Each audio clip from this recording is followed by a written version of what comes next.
Hi, and thank you for tuning in to Noir Histoire. I'm Natasha, and in this episode, I'll be sharing what I've learned about Ruby Bridges, born on September 8, 1954, notable activist, nationality, American. On May 17, 1954, the Supreme Court issued a unanimous ruling in the case of Brown v. Board of Education of Topeka, Kansas. The justices found segregation in public education via the supposed practice of separate but equal was unconstitutional. States, school districts, and parents would attempt to work around or otherwise ignore the court's ruling to integrate.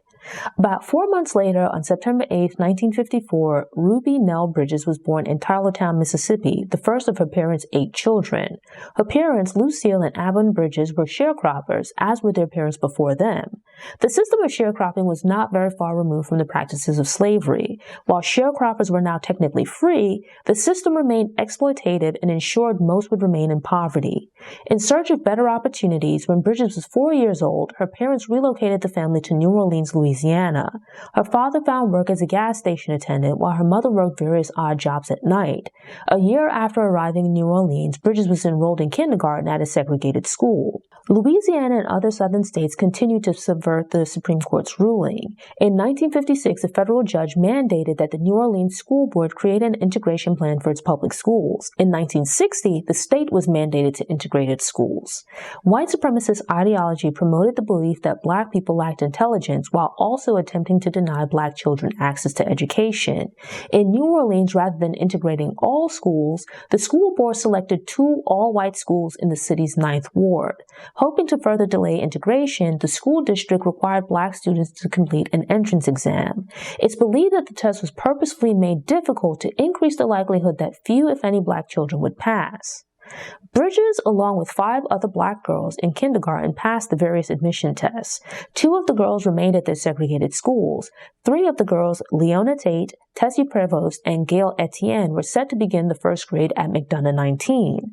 Meanwhile, Bridges was enrolled by herself at William Frantz Public School.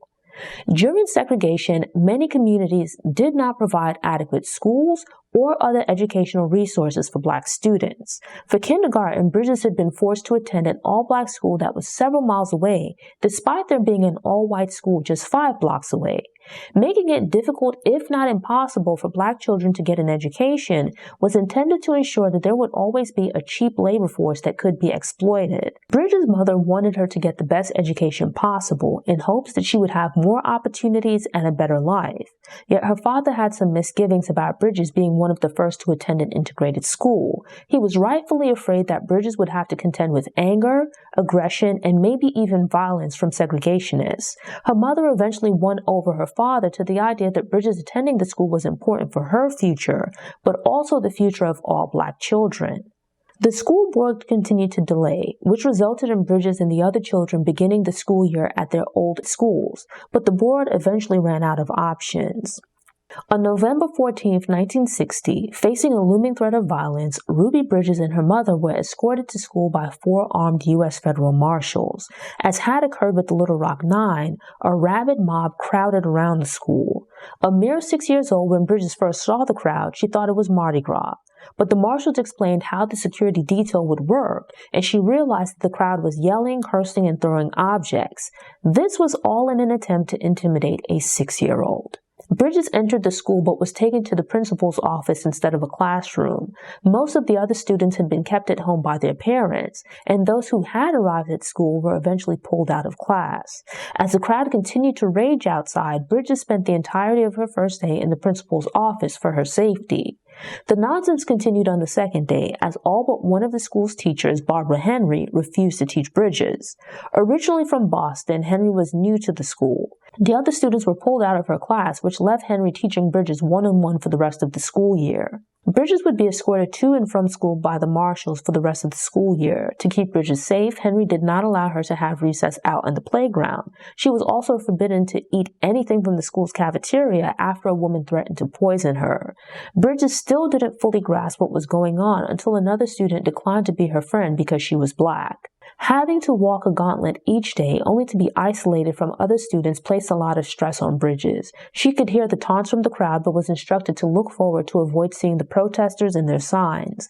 In one incident, Bridges saw a female protester standing outside the school with a black doll in a coffin. When it was discovered that she was hiding rather than eating the lunches packed by her mother, Henry began to eat lunch with Bridges to keep her company. Robert Coles, a child psychologist, saw a news story about Bridges and volunteered to serve as her counselor. The ordeal would have effects on others besides Bridges. Local grocery stores would not allow Bridges' mother to purchase food or other goods. Bridges' father was fired from his job and struggled for many years to find employment. Her parents' marriage fell apart and ended in divorce when she was 12. Her grandparents, who had continued to work as sharecroppers, were dismissed from the property they worked on, and Henry's contract was not renewed the following year, which prompted her to return to Boston. Members of the local Black community and other parts of the country offered Bridges and her family support. The protesters dwindled by the end of the school year, and plans were made to admit more Black students. The following year, Bridges walked to school by herself and had other students in her class.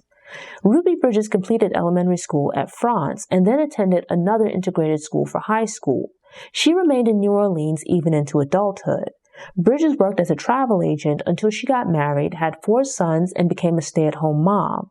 Books and made-for-TV movies have been made about Bridges, but the most notable commemoration of her experience is Norman Rockwell's painting, The Problem We All Live With. Thanks for tuning in. Show notes and sources are available on the Noir Histoire website via the link in the episode description. I'm working on creating downloadables and infographics, so keep an eye on the website.